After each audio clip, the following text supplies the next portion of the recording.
Last time हमने सिर्फ introduction देखा था, आज हम टेक्स्ट से स्टार्ट करेंगे। पर टेक्स्ट से स्टार्ट करने से पहले अगर आपने आपकी टेक्स्ट देखी होंगी तो शुरुआत में जो पाणिनीय शिक्षा का टेक्स्ट है उसके पहले उन्होंने माहेश्वर सूत्र दिए हैं। ओके, अगर आपने देखा होगा तो शुरुआत में माहेश्वर सूत्र दिए हुए। अब देखिए ये जो माहेश्वर सूत्र है तो वो क्या है। तो बेसिकली जो अल्फाबेट्स होते हैं संस्कृत भाषा की, यानी संस्कृत भाषा की जो वर्णमाला होती है वो इन 14 माहेश्वर सूत्रों में पाई जाती है। ये हम पढ़ने वाले हैं, उसके पहले इसका थोड़ा सा बैकग्राउंड देखते हैं। तो पाणिनीय शिक्षा के प्रारंभ में उन्होंने माहेश्वर सूत्र दिए हैं। तो माहेश्वर सूत्र यानी alphabets of the Sanskrit language, Sanskrit भाषा की वर्णमाला जो है वो इन 14 सूत्रों में पाई जाती है।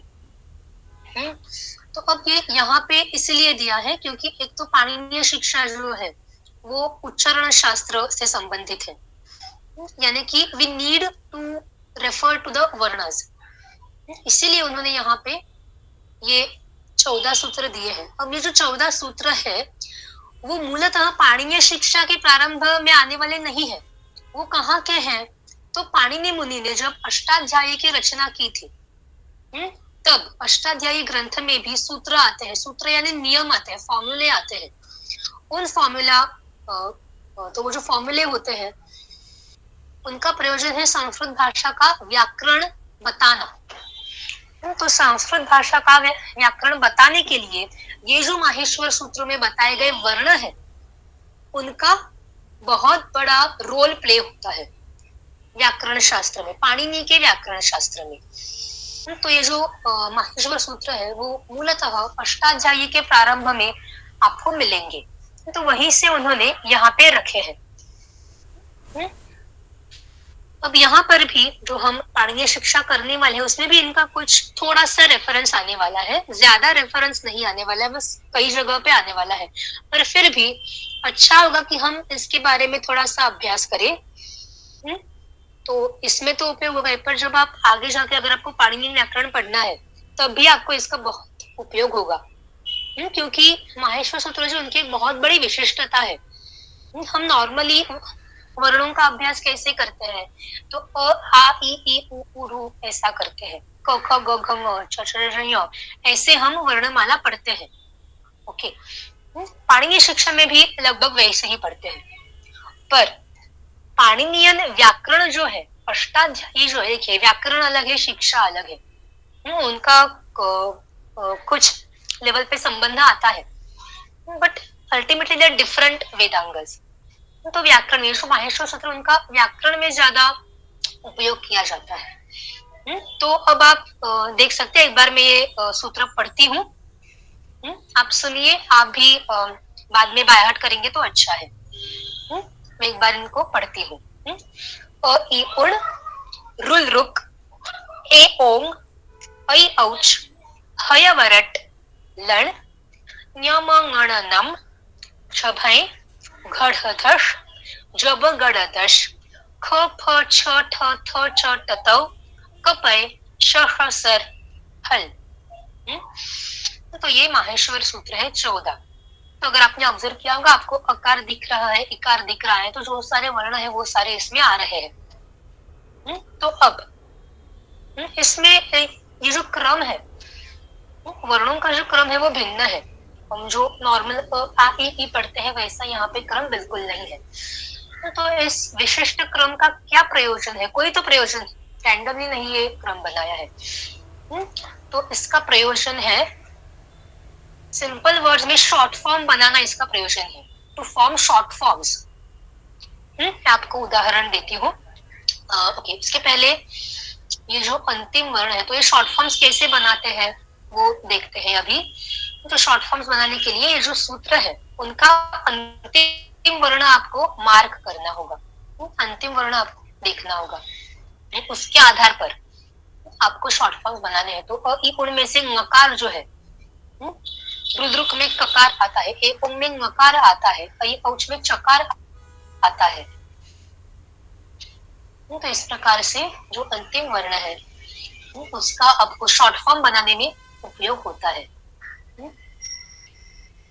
तो पहले इस शॉर्ट फॉर्म बनाने का प्रयोजन क्या है, तो शॉर्ट फॉर्म बनाने के लिए क्यों बनाते हैं, तो एक मतलब छोटे से अथवा कम अक्षरों में आप ज्यादा वर्ण बता सकते हैं।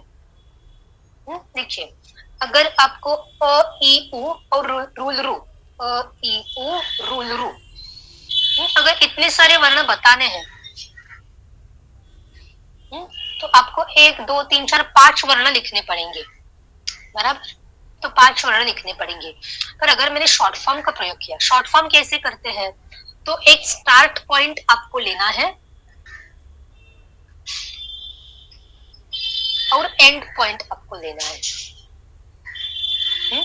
अब एंड पॉइंट जो होगा वो हमेशा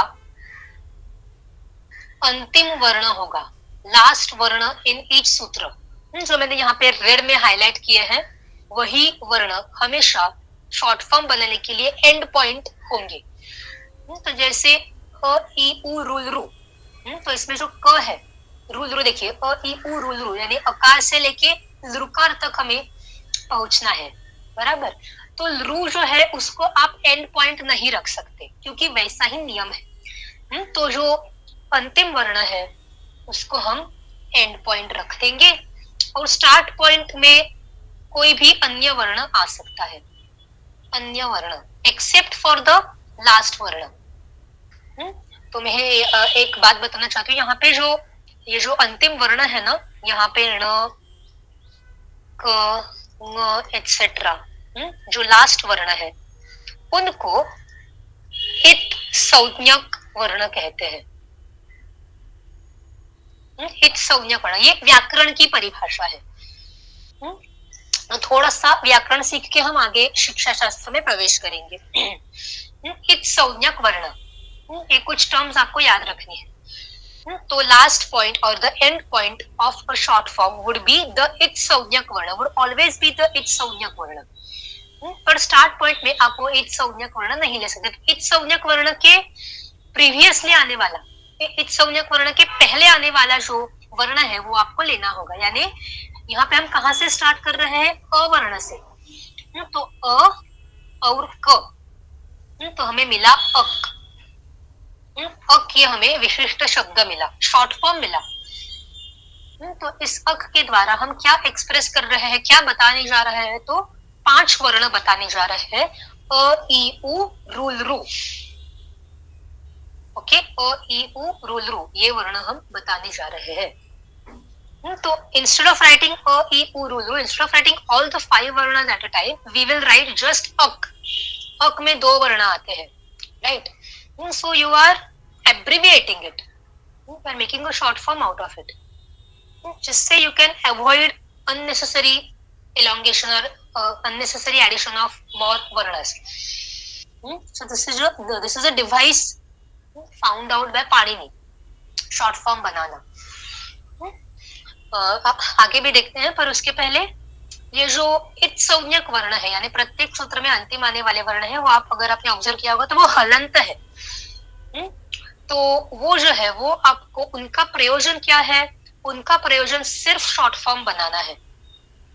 The purpose of the इत संज्ञक वर्णस is to create abbreviations. They are not supposed to be taken as the alphabets of Sanskrit language. This particular short form. तो यहाँ पे अक देखिए,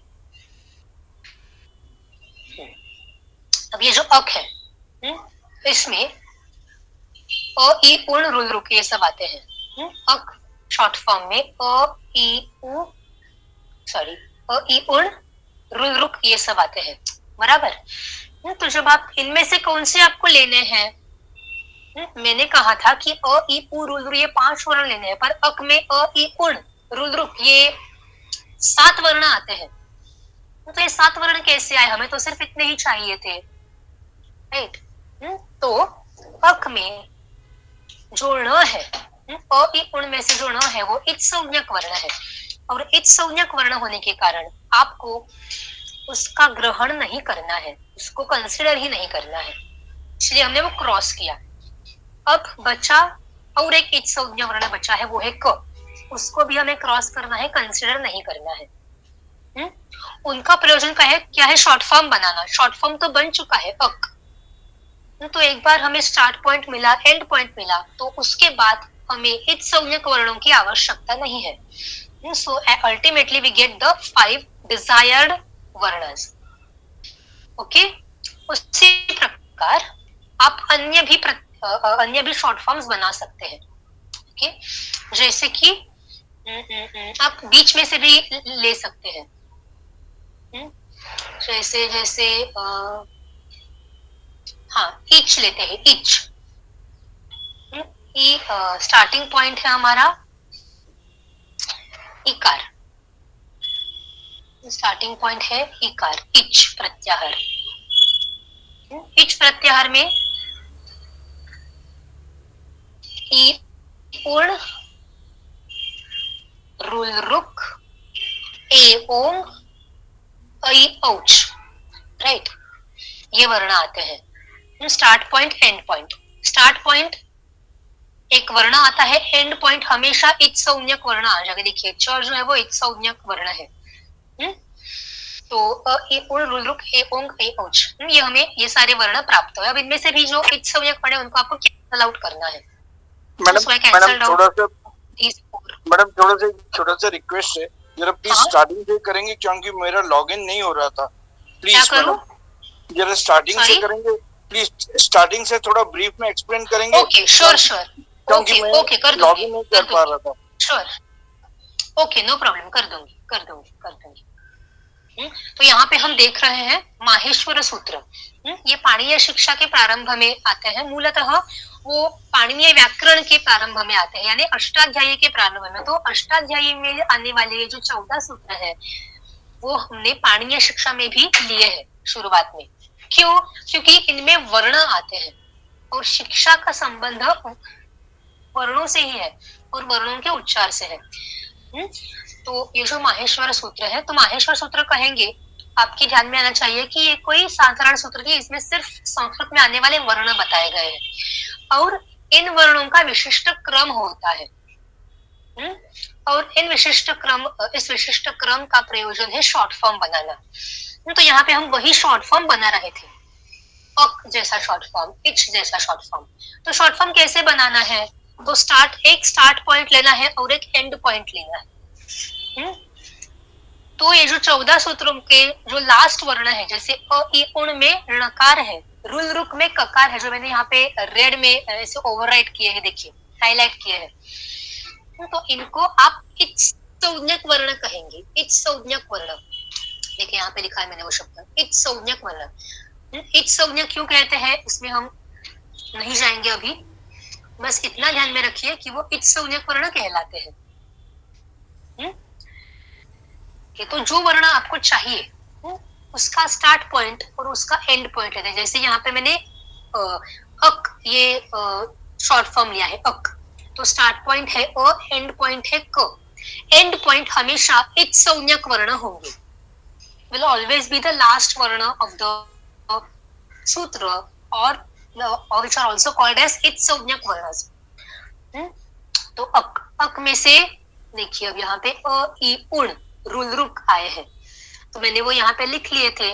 और जो इच संज्ञक वर्ण है वो हमें at the end of the description हमें वो कैंसल आउट करने हैं। जैसे यहाँ पर देखिए मैंने नया शॉर्ट फॉर्म लिया, इच शॉर्ट फॉर्म। तो इच में से ई उण, स्टार्टिंग पॉइंट है इकार। आप बीच में से भी ले सकते हैं, ऐसा नहीं कि सूत्र के प्रारंभ में इसे लेना है। तो बीच में से आपको अकार नहीं चाहिए, आपको अकार का ग्रहण नहीं करना है, अकार कंसिडर नहीं करना है, then you don't have to take अकार।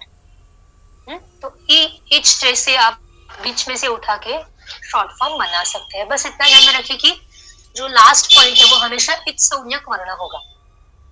तो ई उण, रुल रुक, ई उण में से न चला गया क्योंकि वो इच संज्ञक था, रुल रुक में से ककार चला गया, ए उंग में से नकार चला गया, ऐ उ में से चकार चला गया। तो ये कैंसल आउट करके हमें ये 8 वर्ण मिल गए इच प्रत्याहार में। इसी प्रकार आप अन्य अलग अलग प्रत्याहार, ओके मैंने प्रत्याहार शब्द का प्रयोग किया गलती से, ओके। तो ये जो शॉर्ट फॉर्म्स होते हैं ना, माहेश्वर सूत्रों का उपयोग करके जो आप शॉर्ट फॉर्म बनाते हैं उनको प्रत्याहार कहते हैं।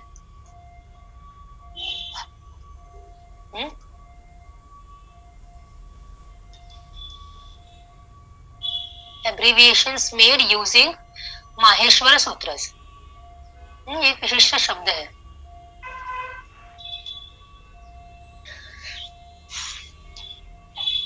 ओके, तो हाँ, अब यहाँ पे देखिए और एक प्रत्याहार देखते हैं और एक शॉर्ट फॉर्म देखते हैं। ये आपका लिख के हो गया है तो मैं रब आउट कर देती हूँ, because we need the Maheshwar sutra in front of us. रब आउट कर दो, आपका लिख के हो गया है? हाँ जी, 1 minute. Okay, I wait a minute. Ma'am एक क्वेश्चन है। हाँ पूछिए ना। मैम ये शॉर्ट फॉर्म का क्या यूज होता है, मतलब शॉर्ट फॉर्म का भी कोई यूज है क्या? यस, देखिए शॉर्ट फॉर्म का पाणिनीय शिक्षा में तो ज्यादा यूज नहीं, उन्होंने कुछ कुछ जगह सिर्फ देखिए उदाहरणार्थ उन्होंने मतलब देखिए शल प्रत्याहार आता है, शल प्रत्याहार।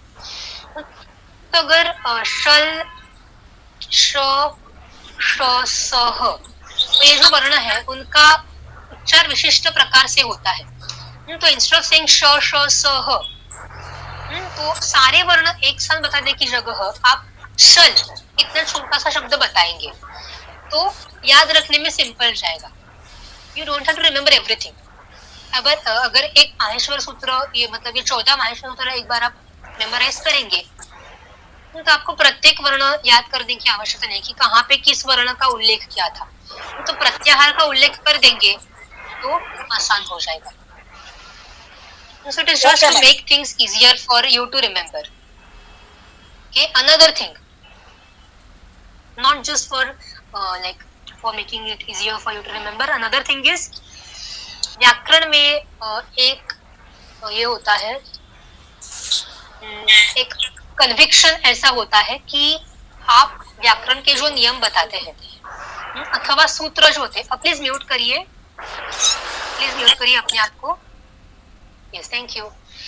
तो व्याकरण में जो सूत्र होते हैं उनका एक ये होता है, मतलब सूत्र लिटरेचर जो होता है, सूत्र यानी अष्टाध्यायी में सूत्र आते हैं, सिर्फ व्याकरण के नहीं बल्कि योग सूत्र भी होते हैं, ब्रह्म सूत्र भी होते हैं। तो ये जो सूत्र लिटरेचर है उसका एक कन्विक्शन ये होता है कि सूत्र लिखते समय, सूत्र बनाते समय आपको अल्पाक्षरों का प्रयोग करना चाहिए। अल्पाक्षर यानी कम से कम वर्णों का प्रयोग करना। You have to use as little words, as little varnas as possible. बेवजह ज्यादा शब्दों का उपयोग बिल्कुल नहीं करना है सूत्रों में। अगर आप सूत्रों का एक्सप्लेनेशन लिख रहे हैं तो आप कितना भी ज्यादा शब्दों का प्रयोग करें फर्क नहीं पड़ता। और सूत्रों में, सूत्र क्या होते हैं, आपको सारे जो नियम होते हैं वो आपको छोटे छोटे वाक्यों में पास ऑन करने होते हैं। See, sutra literature is also passed on through oral tradition. तो वो याद रखने होते हैं, like from student to teacher, then that student will teach another their students, right? तो बाय हार्ट करने के लिए कम से कम वर्णों की आवश्यकता होती है। ज्यादा वर्णों का प्रयोग किया तो बाय हार्ट करने में दिक्कत हो सकती है। ओके, वैसे भी कम से कम प्रयोग करते हुए भी इतने सारे सूत्र बने हैं। So this is the conviction कि कम से कम use as little वर्णस as possible। तो अगर आपको श स ह इन 4 वर्णों के बारे में कुछ व्याकरण शास्त्र में बात करनी है, कुछ नियम बताना है, फॉर एग्जाम्पल कुछ संधि नियम बताना है, तो आप श स ह ये 4 वर्णों का प्रयोग करेंगे। पर अगर ये प्रत्याहार है तो आप सिर्फ शल ये 2-3 वर्णों का ही प्रयोग करेंगे। So you are using less words, you are using less varnas। Okay, so this is also another main reason behind pratyahar। Ma'am does it mean कि क्या बोलते हैं जो साथ साथ लिखे हुए हैं वो नॉर्मली क्या बोलते हैं एक ही टाइप के रूल फॉलो करते हैं, जैसे शाश मतलब अगर हमको कुछ generally yes, yes generally, but वो you can not generalise this, but हाँ उन्होंने group like they are group for a reason, उनमें कुछ सिमिलैरिटीज है इसलिए उनको ग्रुप किया हुआ है। जैसे अ ई उ, अब अ ई उ इनके लिए कोई विशिष्ट नियम कॉमन है, तो इनको एक साथ ग्रुप किया हुआ है। तो अगर आप देखेंगे कि सबसे पहले उन्होंने स्वरों का ये किया है, स्वरों को मेंशन किया है। अ ई उण रुल रुक ए ओम ऐ औच, यानी चौथे सूत्र तक 1 से 4 सूत्र जो है उसमें स्वर आते हैं। तो स्टार्टिंग पॉइंट है अ, एंडिंग पॉइंट है च, अच। अच में सारे स्वर आते हैं, ऑल वॉवेल्स कम अंडर अच प्रत्याहार। ओके, हय वरट के ह से लेके हल के लकार तक हल आता है, तो इसमें सारे व्यंजन आते हैं। All vyanjan are all consonants come under the hal pratyahara. तो जब आप कॉन्सोनेंट्स का ग्रहण करते हैं तो आपको वो हलंत ही लेने हैं। हाँ, जैसे हयवरट लिखते हैं, एग्जाम्पल लिखते हैं। ओके, जब गणदश 10th सूत्र देखिए, जब गणदश। अगर आपको जब गणद ये 5 वर्ण लेने हैं तो आप जश ये प्रत्याहार का प्रयोग करेंगे। ये अलग से लिख लीजिए, ये बात इंपॉर्टेंट है। अच इज वॉवेल्स, हल इज कॉन्सोनेंट्स, ये बेसिक बात है। बाकी आप अन्य प्रत्याहार बना सकते हैं। ज ब ग ड द श, श तो हटा दिया। बट जब गणद में एक अकार है, देखिए बेसिक रूल है संस्कृत का अथवा किसी भी भाषा का कि ये व्यंजन है, दिस व्यंजन इज अलोन, अकेला व्यंजन है। बट जब आप उसको उसमें अ मिलाते हैं, अ यस पर मिलाते हैं तो हलंत साइन चली जाती है और क ऐसे हमें प्राप्त हो जाता है। आप कोई भी ले सकते हैं, जैसे यहाँ पे ज है, तो यहाँ पे जो ज है वो कैसा है, अकार सहित है, अकार से मिला हुआ है, राइट। तो आपको अकार नहीं लेना है, अकार का ग्रहण नहीं करना है, आपको ज ब ग ड द ये हलंत ही आपको ग्रहण करने हैं। माहेश्वर सूत्रों में उन्होंने हलंत नहीं दिए हैं, क्योंकि अगर हलंत दिए होते तो आपको उच्चार करने में कठिनाई हो जाती। तो ज का उच्चार आप बिना अकार के नहीं कर सकते, किसी भी व्यंजन का उच्चार आप बिना स्वर नहीं कर सकते। तो एक अकार यानी एक स्वर उन्होंने ऐड किया है ताकि आप माहेश्वर सूत्रों का अच्छी तरह से उच्चार कर सके। अगर अकार नहीं ऐड किया तो आपको जबगड़ दशे कुछ इस प्रकार उच्चार करना होता, जैसे जुबगड़ द ऐसा उच्चार करना होता, विच इज नॉट प्रॉपर। तो इससे अच्छा है कि अकार जोड़ दो और स्टूडेंट्स को बताओ कि ग्रहण करते समय अकार को ग्रहण नहीं करना है, हलंत व्यंजनों को ग्रहण करना है। तो इस प्रकार से ये माहेश्वर सूत्र है। और मैम एक और चीज, जैसे जबगढ़ दश जो है, जैसे जबगढ़ दश है तो इसको भी प्रतिहार बोलेंगे क्या? प्रत्याहार, यस, ये शॉर्ट फॉर्म, आप जो शॉर्ट फॉर्म करते हैं, यस, जश इज अ प्रत्याहार।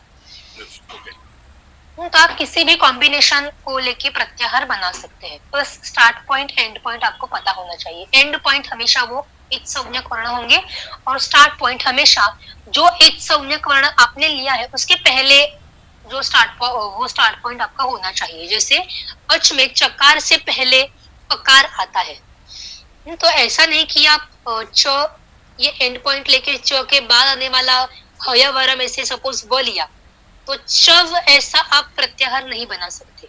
Your end point should be इच संज्ञक वर्ण and start point should be any वर्ण बिफोर इच संज्ञक वर्ण। ओके, यानी एंड पॉइंट आपको जो रेड किए हुए वर्ण वो ले सकते हैं, वो लेने चाहिए, और स्टार्ट पॉइंट में जो ब्लैक में लिखे वर्ण है वो लेने चाहिए। ओके, समझ में आया है? जी मैम, जी ma'am. Only one more thing, जैसे अगर 11th वाला जो है खाफा चाटा था, इसमें अगर ऐसा नहीं हो सकता कि क्या बोलते हैं कि केवल 5 वर्ण जो है उन्हीं में कोई एक सिंगुलर रूल लग रहा हो, राइट? ऐसा बहुत कम होता है। नहीं, वैसा नहीं होता, जनरली तो नहीं होता। अगर हो रहा है तो फिर वो अलग से मेंशन कर देते हैं, फिर then they have no option. मतलब जितने मैक्सिमम शॉर्ट फॉर्म पॉसिबल है उतने उन्होंने यहाँ पे दिए हैं।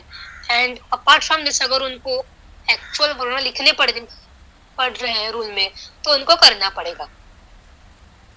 इसको जितना उनको पॉसिबल हुआ उन्होंने किया। सो फॉर एग्जाम्पल ख फ छ ठ थ, इन्हीं को कुछ नियम अप्लाई हो रहा है तो इतने वर्णों वो मेंशन कर देंगे, बट ऐसा नहीं होता है, बहुत कम होता है। वैसा नहीं होना चाहिए, इसलिए उन्होंने ये प्रत्याहार मतलब ये रचना की है। ओके जी ma'am, thank you. Yes, is this clear? अब इसके बारे में और भी हम डिस्कस कर सकते हैं but will not go too much into detail. आपको बस ये बाय हार्ट करिए और प्रत्याहार कैसे बनाने हैं इतना जान लीजिए, बस इतना बहुत है। बिकॉज आगे का जो पार्ट है वो फिर व्याकरण में चला जाएगा। तो पाणिनीय शिक्षा में वो कुछ प्रत्याहारों की बात करते हैं बस रेफर करने के लिए, तो हम ये पढ़ लिया। हाँ, और एक बात, ये अ ई उण में आपको सिर्फ ह्रस्व अकार है, दीर्घ आकार दिख नहीं रहा। ह्रस्व इकार दिख रहा है, दीर्घ इकार दिख नहीं रहा। वो तो यहाँ पे नहीं है, इसका अर्थ ये नहीं कि वो उसका ग्रहण नहीं करना है। जब आप जब आप अकार कहते हैं तो उस अकार में ह्रस्व अकार दीर्घ आकार सब आते हैं। उन्होंने सिर्फ रिपीट नहीं किया है, क्योंकि अ आ ई उ वो सिर्फ एक ही वर्ण के ह्रस्व दीर्घ है। ओके, इसीलिए उन्होंने उनको यहाँ पे स्पेशली मेंशन नहीं किया है। बाद में दिए हुए नियमों में उन्होंने बताया है कि अ का ग्रहण करते समय आपको दीर्घ आ का भी ग्रहण करना है, ह्रस्व ई का ग्रहण करते समय आपको दीर्घ इकार भी लेना है। ओके, तो ये हमने माहेश्वर सूत्र कर दिया। अब हम टेक्स्ट से शुरुआत कर सकते हैं। कोई डाउट है इन माहेश्वर सूत्रों में?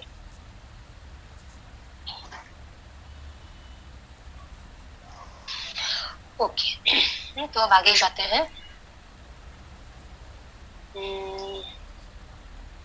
ओके, एक मिनट, मैं अभी दूसरी स्क्रीन शेयर करती हूँ, आपकी टेक्स्ट की स्क्रीन शेयर करती हूँ।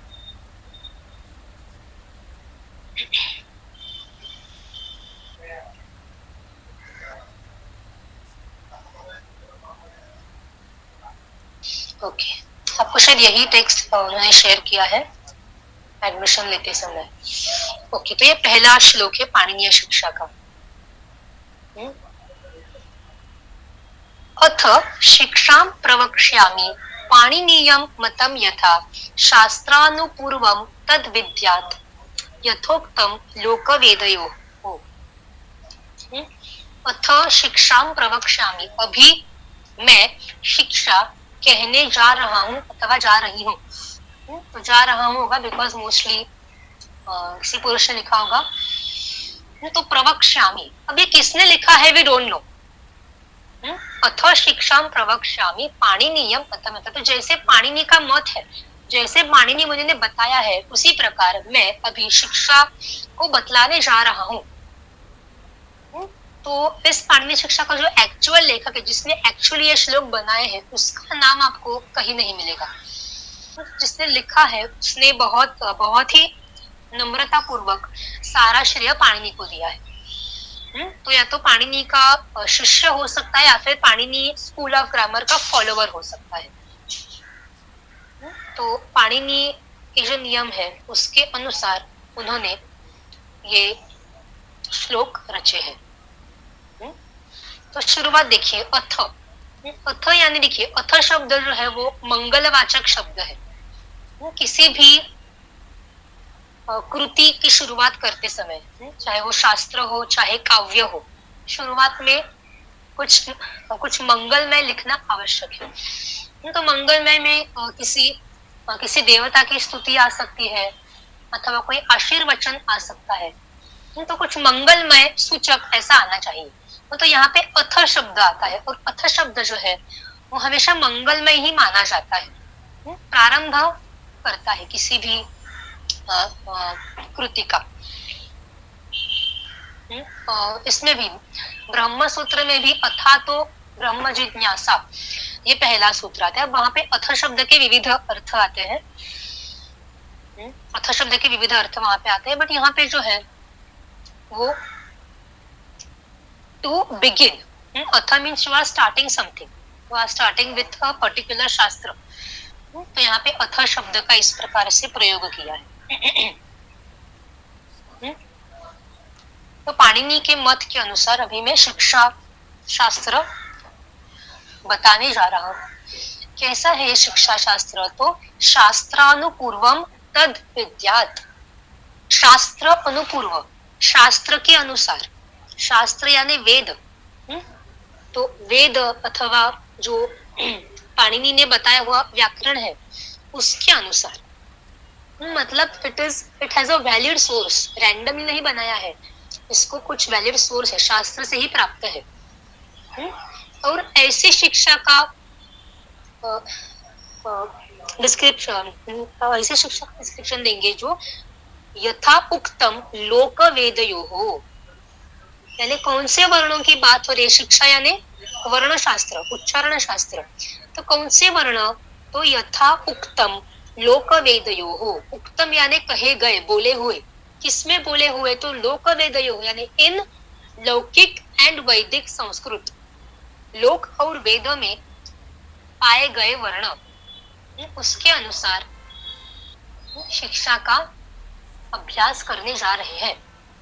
तो जैसे मैंने लास्ट टाइम कहा था, संस्कृत दो प्रकार की होती है, एक लौकिक संस्कृत होती है, एक वैदिक संस्कृत है। वैदिक संस्कृत बहुत ही पुरानी संस्कृत है, उससे ही आगे जाके लौकिक संस्कृत हमें प्राप्त होती है। अब ये जो वेदांग है, शिक्षा, व्याकरण, छंद, ज्योतिष, कल्प इत्यादि जो वेदांग है, उनके बारे में अब शिष्य जो होते हैं, मतलब वेद सीखने वाले शिष्य जो होते हैं, तो वो वेदांग पढ़े कि नहीं पढ़े, इसके ऊपर भी अलग अलग प्रकार के ये है। तो पूर्व काल में जनरली शिष्य जो थे वो पहले वेदांग पढ़ते थे और फिर वेद पढ़ते थे। फिर आगे जाके धीरे धीरे क्या होने लगा, शिष्य डायरेक्टली वेद पढ़ने लगे, और जिनको विशेष रुचि है, जिनको विशेष इंटरेस्ट है, वो फिर आगे जाके वेदांगों का अभ्यास करने लगे। तो ऐसे एक बात है वेदांगों से संबंधित। Only if it is only the student thinks कि he needs to study more about the Vedangas, then he will go and study it. But otherwise वेदों का अभ्यास अपने आप ही कर सकते थे। अब यहाँ पे एक प्रश्न उठता है कि शिक्षा शास्त्र जो है उसका अर्थ है उच्चारण शास्त्र, वर्णों का उच्चार करना। तो इस पे प्रश्न उठ सकता है कि वर्णों का उच्चार करना तो सबको आता है, अभी मुझे भी आ रहा है, आपको भी आ रहा है। अगर मैं आपको ये पढ़ने को कहूँ तो आप पढ़ सकते हैं, आप सही उच्चार के साथ पढ़ सकते हैं। तो फिर शिक्षा का अलग प्रकार से अभ्यास क्यों करना? ये एक वैलिड क्वेश्चन है ना, कि उच्चार बचपन से वर्ण सीखता आया है बच्चा, तो आगे जाके विशेष रूप से शिक्षा शास्त्र क्यों पढ़ना? तो उसके उत्तर में दूसरा श्लोक आता है, प्रसिद्धम अपि शब्दार्थम अविज्ञातम अबुद्धिभिः पुनर्व्यक्ति करिष्यामि वाचः उच्चारणे विधिम। उन्होंने यहाँ पे सीधे सीधे बताया है कि प्रसिद्धम अपि शब्दार्थम, शब्द और अर्थ प्रसिद्ध है, यानी किसी भी सामान्य मनुष्य को शब्द पता होते हैं, शब्दों के अर्थ पता होते हैं, शब्दों में आने वाले वर्ण पता होते हैं, वर्णों के उच्चार भी पता होते हैं। पर अविज्ञातम अबुद्धिभिः, अबुद्धिभिः, अबुद्धि भी यानी जिनको ज्ञान नहीं है, अविज्ञातम, अबुद्धि यानी एक्चुअली मंदमति, अथवा मंदमति जो लोग होते हैं, कम बुद्धि के लोग होते हैं, उनको अविज्ञातम, उनको नहीं पता है, उनको उच्चारण शास्त्र का ज्ञान नहीं है, वो गलत उच्चार करते हैं, तो उनके लिए पुनः व्यक्ति करिष्यामि, तो उनके लिए मैं पुनः उच्चार कर रहा हूँ। वैसे तो समाज में प्रसिद्ध है, पर फिर भी जो कम बुद्धि वाले हैं उनको उच्चारण शास्त्र का ज्ञान नहीं है, इसीलिए उनके लिए मैं पुनः एक बार इस ग्रंथ में, इस छोटे से ग्रंथ में वाचः उच्चारणे विधि, वाणी का उच्चार करने की विधि, यानी वर्णों का उच्चार करने की विधि जो है वो यहाँ पे पुनः व्यक्त करता हूँ, पुनः एक बार बतलाता हूँ, अच्छी तरह से समझाता हूँ। तो बेसिकली जिनको संस्कृत भाषा के वर्णों का ज्ञान नहीं है उनके लिए ये ग्रंथ है। अब देखिए यहाँ पे वैसे तो कहा है कि ज्ञान नहीं है उनके लिए ग्रंथ है, पर हमें ज्ञान है। अभी आपको वर्णों का उच्चार करना आता है, मुझे भी वर्णों का उच्चार करना आ रहा है, पर ये जो अभी हम पढ़ने वाले हैं उसमें हमें नया ज्ञान सीखने को मिलने वाला है। वर्णों का उच्चार करना हमें आता है, बट एग्जैक्टली किस प्रकार हम उच्चार कर रहे हैं ये हमें इससे डिटेल में पता चल जाता है। तो यहाँ पे इंस्पाइट ऑफ सेइंग की अज्ञान लोगों के लिए है, तो जिनको और ज्ञान चाहिए उनके लिए भी ये शिक्षा शास्त्र है। ओके, अब आगे जाते हैं। ओके, तो उन्होंने शुरुआत अगले श्लोक में रहते हैं, उन्होंने प्रारंभ किया है और उनके बारे में बताने के लिए। त्रिषष्टि ही ओके, इसके पहले ये जो श्लोक हम कर रहे हैं उसमें संधि भी होती है। हाँ, आप में से कितने लोगों ने पहले संस्कृत पढ़ा है कि नहीं पढ़ा है, मुझे नहीं पता। तो मैं श्लोक पढ़ते समय संधि का विग्रह करके पढ़ूंगी, तो अगर आप इंटरेस्ट है तो आप मार्क कर सकते हैं। ओके, त्रिषष्टि ही देखिए, त्रिषष्टि ही अधिक चतुष्षष्टि ही अधिक वा। तो ये जो पहला बड़ा शब्द दिख रहा है उसमें 3 शब्द एकत्रित आए हैं। त्रिषष्टि ही चतुष्षष्टि ही वा वर्णाः शंभुमते मताः प्राकृते संस्कृते चापि प्राकृते संस्कृते च अपि स्वयं प्रोक्ताः स्वयंभुवा।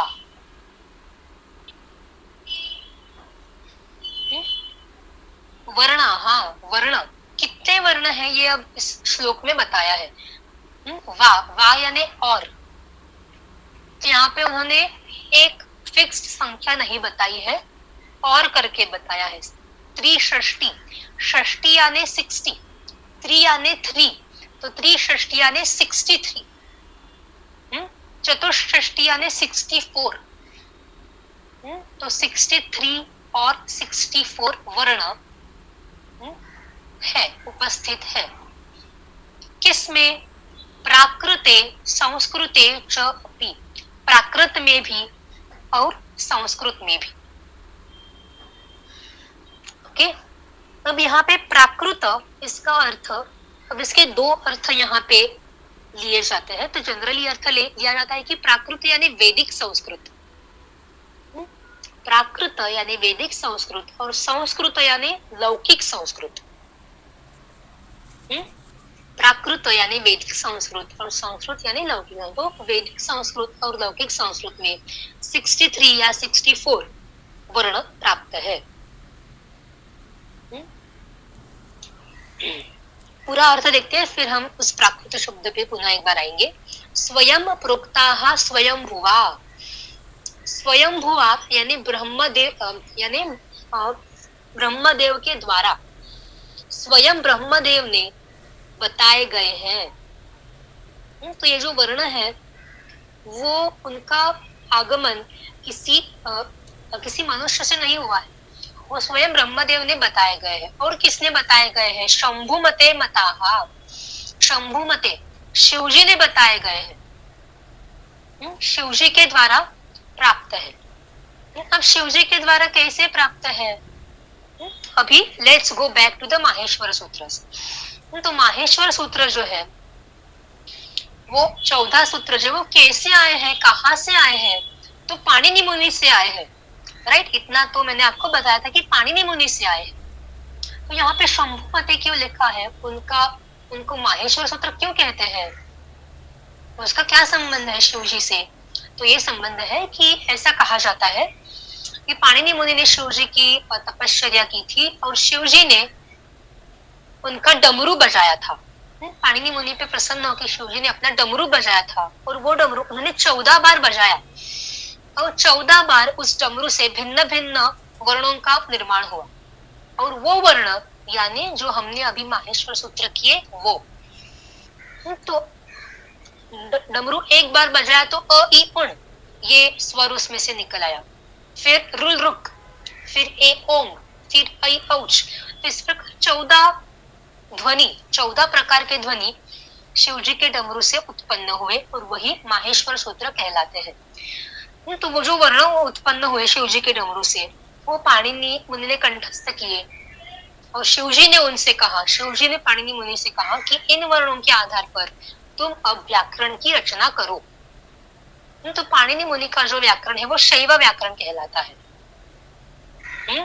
तो ये जो वर्ण है वो शिव जी से उत्पन्न है। सिर्फ शिव जी ही नहीं बल्कि ब्रह्मदेव से भी वो वर्ण प्राप्त है। अब देखिए ये जो कहा गया है कि भगवान से प्राप्त है, शिव जी से प्राप्त है या फिर ब्रह्मदेव से प्राप्त है, तो ऐसा बहुत बार संस्कृत लिटरेचर में अथवा संस्कृत ट्रेडिशन में आपको दिखाई देगा कि जो भी शास्त्र है, कोई भी शास्त्र हो, वेद हो, रामायण हो, महाभारत हो, नाट्य शास्त्र हो, अलंकार शास्त्र हो, तो जितने जितने शास्त्र है, उन शास्त्रों को प्रमाणित करने के लिए, उन शास्त्रों को वैलिड बताने के लिए उनका उगम, उनका ओरिजिन भगवान से बताया जाता है। अब उनमें से कितना सच कितना नहीं, क्या अभी हम नहीं कह सकते। कुछ भगवान से उत्पन्न होंगे, बट कुछ आगे जाके कुछ मनुष्य ऐसे भी है कि they just say कि भगवान से उत्पन्न है। सो इसका हमें ये नहीं पता है। ऐसी कहावत है कि शिव जी ने डमरू बजाए, so we don't know कि सही है कि नहीं है, तो सही मान लेते हैं। बट एक बात है कि जो कोई संस्कृत में आपको शास्त्र दिखेगा, she will observe many a times कि उसका origin will the origin of the particular शास्त्र will always be attributed to some god। किसी भगवान को एट्रीब्यूट किया जाएगा, विष्णु से प्राप्त है, शिव जी से प्राप्त है। ओके, तो वैसे यहाँ पे भी वर्ण जो है उनको भी शिव जी से अथवा ब्रह्मा जी का ओरिजिन बताया गया है। तो साक्षात देवों ने हमें ये वर्ण दिए हैं।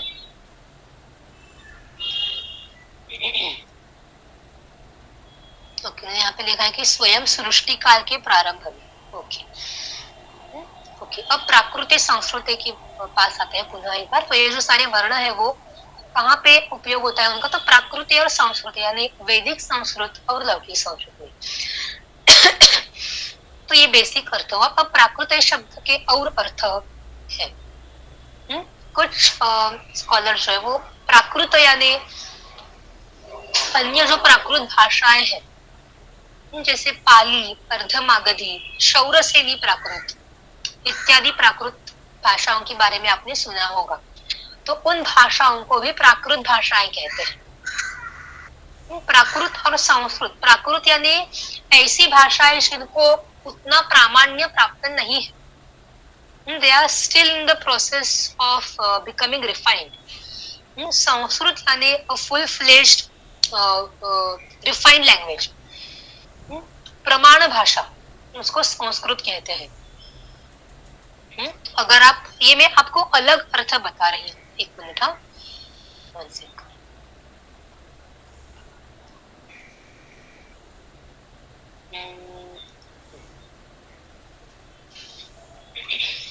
ओके, तो इसमें प्राकृतिक संस्कृति च अपि ऐसा वहां पे लिखा था।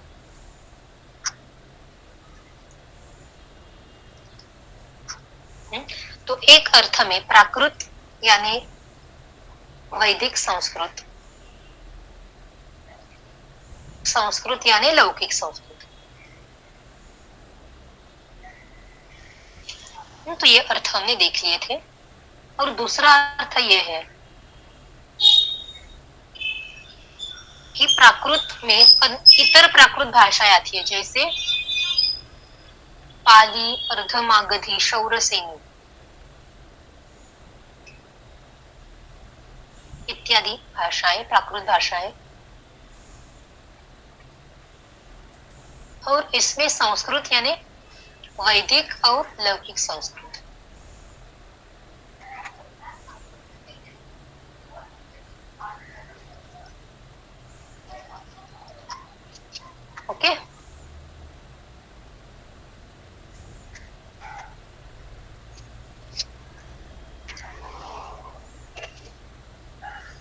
तो ये दो प्रकार के अर्थ है, आपके इसमें उन्होंने ये अर्थ दिया है, कुछ दूसरे स्कॉलर ने वो ये अर्थ देते हैं, बट जनरली पहला वाला जो अर्थ है वो मान्य किया है। तो बेसिकली ये जो है वो लौकिक संस्कृत और वैदिक संस्कृत में है। लिख के हो गया ये।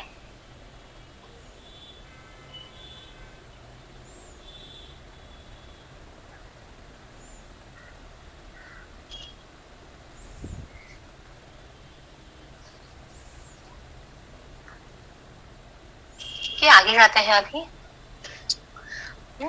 तो ये तीसरा श्लोक भी हमारा हो गया। अब आगे आने वाले जो दो श्लोक हैं उनमें उन्होंने त्रिषष्ठी और चतुष्षष्ठी वर्ण कैसे होते हैं वो उन्होंने बताया है।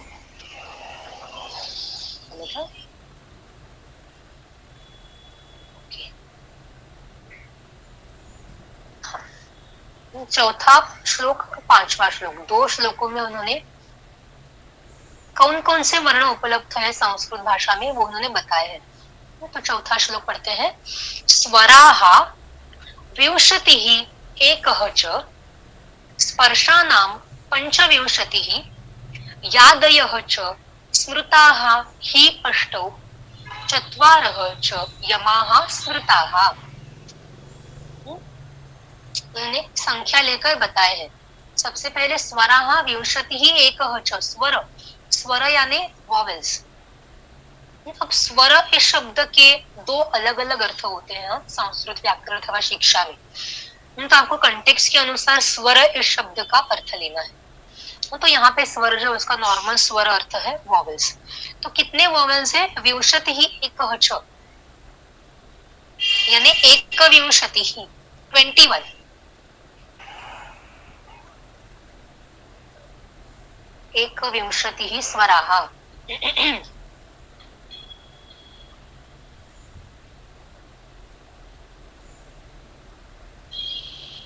तो कैसे होते हैं एकविंशति? तो देखते हैं। सबसे पहले अवर्ण आता है। अब अवर्ण के भी ये होते हैं। तो देखते हैं। अब देखिए प्रत्येक वर्ण का ना ह्रस्व वर्ण नहीं, प्रत्येक स्वर के, प्रत्येक वॉवेल के ह्रस्व दीर्घ प्लुत, ये तीन प्रकार के भेद होते हैं। तो वो तीनों हमें लेने हैं। तो अवर्ण में ये कैंसल करती हूँ, वरना ये भी आप काउंट कर लेंगे। ह्रस्व आकार, दीर्घ आकार, और एक वेदों में जो आता है वो है प्लुत आकार। तो आ तो प्लुत जो है उसको आपको ज्यादा एलोंगेट करना है। ह्रस्व दीर्घ प्लुत। वैसे इकार का भी वैसे आता है। ई वर्ण का ह्रस्व इकार, दीर्घ इकार, प्लुत इकार। ई।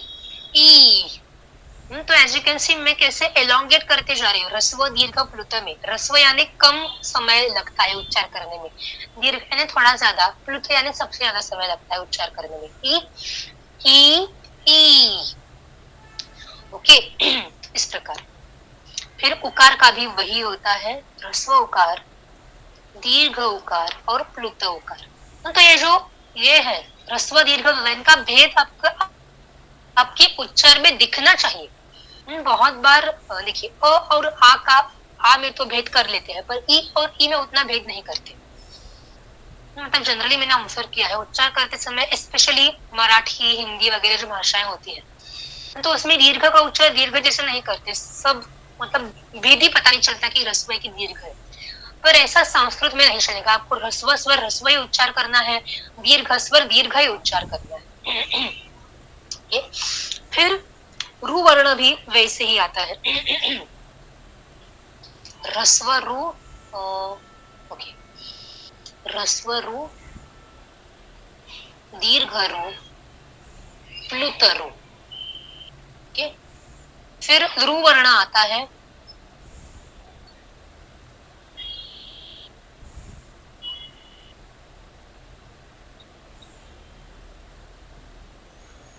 रू जो है वो सिर्फ ह्रस्व पाया जाता है। रू वर्ण में दीर्घ नहीं है। तो यहाँ पे शून्य लिखते हैं या फिर क्रॉस लिख देते हैं। उसमें प्लुत भी नहीं है। रू वर्ण सिर्फ ह्रस्व है। फिर आगे आते हैं ए वर्ण। ए वर्ण सिर्फ दीर्घ है और प्लुत है। ऐ वर्ण आता है, वो भी दीर्घ और प्लुत है। कुछ लोगों का ऐसे मिसअंडरस्टैंडिंग होता है कि ए ह्रस्व है और ऐ उसका दीर्घ है, तो वैसा नहीं है। ए और ऐ स्वतंत्र वर्ण है, उनमें कुछ साम्य है, मतलब उच्चारण में साम्य है, पर एक ही वर्ण नहीं है वो। ओ दीर्घ और प्लुत और औ।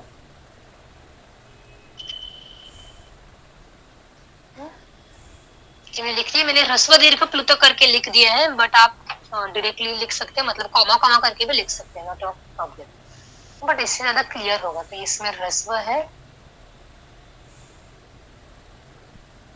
यहाँ पे दीर्घ है। ह्रस्व दीर्घ प्लुत के बारे में भी पाणिनीय शिक्षा में डिस्कस किया है उन्होंने, तो वो हम जब आएगा तब देख लेंगे। तो कितने हुए? 3, 1, 2, 3, 4, 12, 13। देखिए ये टोटल 21 हुए, हो रहे हैं 21, तो 21 स्वर हुए। फिर क्या बताया है उन्होंने? हाँ, स्पर्शा नाम पंचविंशति। स्पर्श, ये लिख लीजिए, आपने लिख लिया ये? पंचविंशति यानी 25, 25 स्पर्श। स्पर्श यानी बेसिकली वर्गीय व्यंजन, आप कह सकते हैं वर्गीय व्यंजन।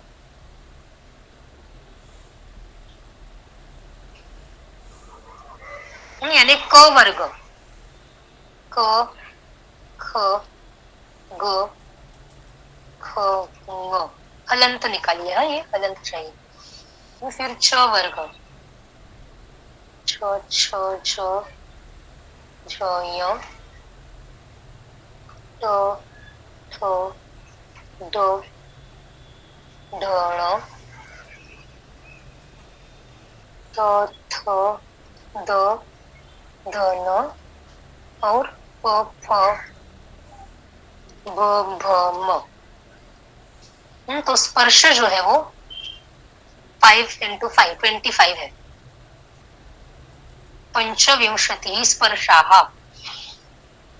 उनको स्पर्श क्यों कहते हैं, तो उसका भी एक रीजन है।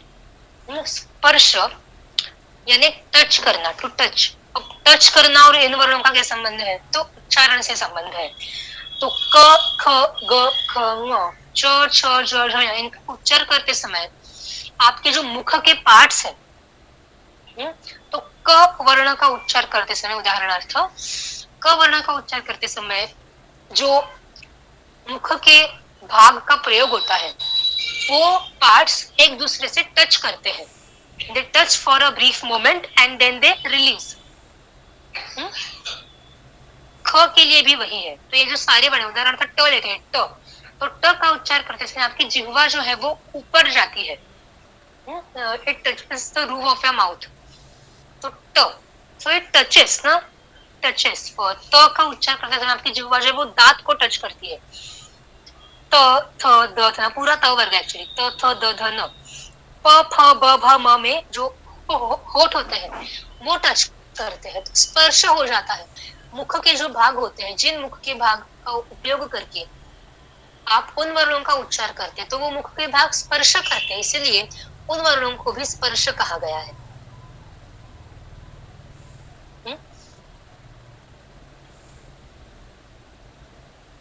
उन वर्णों को भी स्पर्श कहा गया है। आगे जाते हैं। आगे उन्होंने क्या बताया है? हाँ, यादयः च स्मृताः हि अष्टौ। अष्टौ यानी 8, यादयः यानी य आदि वर्ण।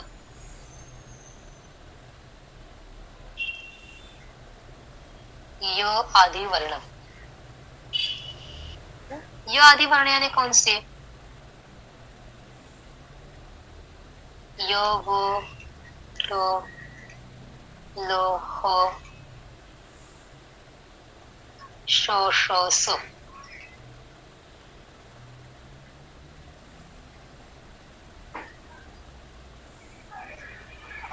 तो ये 8 वर्ण हुए, बराबर। य वर्ण ह श श स, ये 8 वर्ण हो गए। फिर आगे इनको सिर्फ य आदि, आदि यानी जिनके आदि में य वर्ण आता है उस ग्रुप को य आदि कहेंगे, तो ये यादि ग्रुप हुआ। ऐसा group or a group of varnas at the beginning of whom there is ya varna, that is called as ya adi और यादि। यादयः यानी यादि शब्द का बहुवचन है। तो 8 प्रकार के य आदि स्मृताः यानी जाने जाते हैं। चत्वारः च यमाः स्मृता, अब ये जो यम है वो मात्र यहाँ पे एक नया कंसेप्ट है। मोस्टली वेदों में आता है 4 यम, चत्वारः यमाः। यम यानी संधि के कारण आए हुए वर्ण, जिसमें स्पेसिफिकली कुछ वर्णों का यहाँ पे उल्लेख किया है, 4 वर्णों का उल्लेख किया है। क ख सॉरी कु खु गु घु, कु खु गु घु, ये 4 वर्ण, दीज आर सिमिलर टू क वर्ग, बट उसमें एडिशनल अगर आप देखेंगे तो एक अर्धचंद्र और टिम्ब आया है, डॉट आया है, यानी उनका नाक से उच्चार होता है। कुछ विशिष्ट संधियां होती है जिनमें ये वर्ण आ जाता है, संधि के कारण आ जाता है। मूल वर्ण माला में तो नहीं है, मतलब जैसे हमने माहेश्वर सूत्र में देखा था उसमें तो ये वर्ण नहीं दिए हैं, पर वेदों में जब आप कुछ जगह पे संधि करते हैं वहां पे ये वर्ण पाए जाते हैं। उदाहरणार्थ गु का एक छोटा सा उदाहरण देती हूँ। जगमतु, जगमतु यानी वेंट, गए, 2 जन चले गए, ये कहना है। तो जगमतु ऐसा आपको बोलना है। तो जो पहला वाला ग है वो नॉर्मल ग है और जो दूसरा वाला ग है वो यम का ग है। तो जनरली मतलब लौकिक भाषा में जगमतु ये रूप बन जाता है, बट कुछ वैदिक मंत्रों में जगमतु ऐसा उच्चार करते हैं। तो वैदिक भाषा में इस प्रकार का गकार उपस्थित है, इसीलिए उन्होंने 4 यम के अंतर्गत इन वर्णों का भी समावेश कर दिया है। तो ये 4 यम हुए। तो ये हमने 4 श्लोक आज कंप्लीट किया। आई थिंक यहाँ पे अब हम रुकते हैं। अगले श्लोक में उन्होंने आगे के जो वर्ण है वो बताए हैं। वर्ण यानी कुछ जो है वो वर्णाश्रित है, पराश्रित, देखिए पराश्रित जैसे अनुस्वार है, विसर्ग है, वो उन्होंने यहाँ पे मेंशन किया है। तो ये हम अगली बार देख लेंगे। हाँ, और एक और बात, जो माहेश्वर सूत्र हमने किए हैं उन माहेश्वर सूत्रों की जो संख्या है, मतलब उनमें जो वर्ण संख्या है और ये वर्ण संख्या हर बार मैच होगी ऐसी बात नहीं है, क्योंकि इन दोनों का सोर्स पाणिनि जरूर है, पाणिनि मुनि से ही सीख के लिखा है, फिर भी जो वैदिक बात है, वैदिक संस्कृत है, उसका भी इसमें समावेश किया है। बिकॉज माहेश्वर सूत्र जो है वो प्राइमरीली इसके लिए है, लौकिक संस्कृत के लिए है। तो उन्होंने लौकिक संस्कृत का विचार करके वो माहेश्वर सूत्र दिए हैं, बट ये जो शिक्षा है वो मेनली वैदिक के लिए होता है।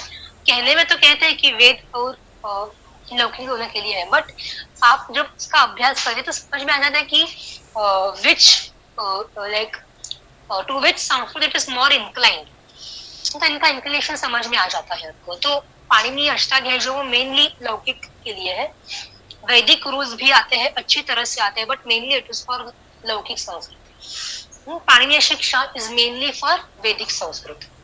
तो इसमें थोड़ा सा ये होगा, मतलब थोड़े से डिस्क्रिपेंसीज होंगे कि माहेश्वर सूत्रों में उतना नहीं बताया है और यहाँ पे बताया है। सो थोड़े से डिस्क्रिपेंसीज होंगे। और ये जो पाणिनि शिक्षा है वो पाणिनि ने स्वतः नहीं लिखी है, पाणिनि के कोई फॉलोवर है उन्होंने लिखी है, तो भी डिस्क्रिपेंसीज के रीजंस हो सकते हैं। ओके, तो यहाँ पे अब हम रुकते हैं, अगली बार हम यही टॉपिक कंटिन्यू करेंगे, अगले जो वर्ण है वो हम अगली बार देखेंगे। मैम अपना माहेश्वर सूत्र याद रखना है, करने मतलब अगले लेक्चर के लिए कर लेंगे तो अच्छा है। See the reason I am not making you like not forcing you, because उसका यहाँ पे ज्यादा संबंध नहीं है। आप एक बार रिविजन कर लेंगे तो ठीक है, क्योंकि आगे भी थोड़ा सा रेफरेंस आता है। But if you want to study व्याकरण तो मैं आपको जरूर बताऊंगी कि करो। Hello ma'am. या हेलो, बाय मिस्टेक में मिस कर गया, 2 से 3 हो जाता है actually. Sorry, today by mistake I miss the timing actually. Now it started already finished. I am not getting you, जरा can you speak loudly? Make a WhatsApp group of this class, otherwise I by mistake I missed actually. Okay, one sec. See, what I'll do is okay, I'll make a group. Yeah, sure, I'll make the group. Hello ma'am. हाँ hello ma'am. हाँ, अच्छा, आपने जो last है ना वर्ण समूह संख्या 8 है यर लव सश सह, उसमें लिखा है कि ककार का स्वरूप यम या खकार का स्वरूप यम, गकार का स्वरूप यम, धकार का स्वरूप यम। ये खकार गकार धकार वो सब क्या है? ये वाले हाँ, तो ये जो है ना वो संधि के कारण आते हैं। देखिए, जगमत हुए ये जो रूप है एक उदाहरण है। हाँ, और इसका प्रयोग बहुत कम होता है। तो ये किससे आता है? गम धातु से आता है। गम धातु यानी जाना, तो गम धातु एक भूतकाल का प्रयोग है जगमत हो। तो जगमत हो ये आता है लौकिक संस्कृत में, पर वैदिक संस्कृत में उच्चार करते समय वो थोड़ा सा अलग उच्चार करते हैं। कुछ लोग नाक से उच्चार करते हैं, तो वो नाक से उच्चार करना जो है वो भी उन्होंने यहाँ पे ये किया है, स्पेसिफाई किया है। तो संधि के कारण ये जो ग है वो 2 बार आ जाता है। और जो दूसरा आता है वो अनुनासिक आता है, यानी नाक से उसका उच्चार करना होता है। तो जगमतु, इस प्रकार से उसका उच्चार होता है। तो ये कहाँ से आया? जनरली ये जो साइन होता है वो स्वर के ऊपर होता है, जनरली स्वर के ऊपर, व्यंजन के ऊपर नहीं होता। बट यहाँ पे ये विशिष्ट रूप है, विशिष्ट वर्ण है, जहाँ पे व्यंजन के ऊपर ये अनुनासिक की साइन आ रही है। तो मोस्टली ये जो और ये जो आएगी, राइट? हाँ, इनके ऊपर आएगी। हाँ, जो उदाहरण वेदों में अवेलेबल है वो देख के उन्होंने ये 4 वर्ण बाजू में रखे हैं। ओके मैम, ये कोई ऐसा मतलब कुछ तरीका है माहेश्वर सूत्र को याद करने का कि जैसे अपन रट के याद करते हैं वैसे ही? नहीं, रट के ही याद करना का कोई तरीका नहीं। इनफैक्ट अगर आप ये रटेंगे तो आगे के तरीके आपको आसान हो जाएंगे। इसके नहीं, व्याकरण के, व्याकरण के माहेश्वर सूत्रों का प्रश्न व्याकरण के लिए है। यहाँ पे इसलिए दिया है क्योंकि इसमें भी थोड़ा सा उल्लेख आ जाता है। Okay, that's it. ठीक है, थैंक यू। माहेश्वर सूत्रों का इसमें उतनी बड़ी आवश्यकता नहीं है, बट उनका रेफरेंस आता है, कुछ प्रत्याहार उसमें मेंशन किए हैं पाणिनीय शिक्षा में, इसलिए हमें वो करना आवश्यक है। Okay, any other doubt?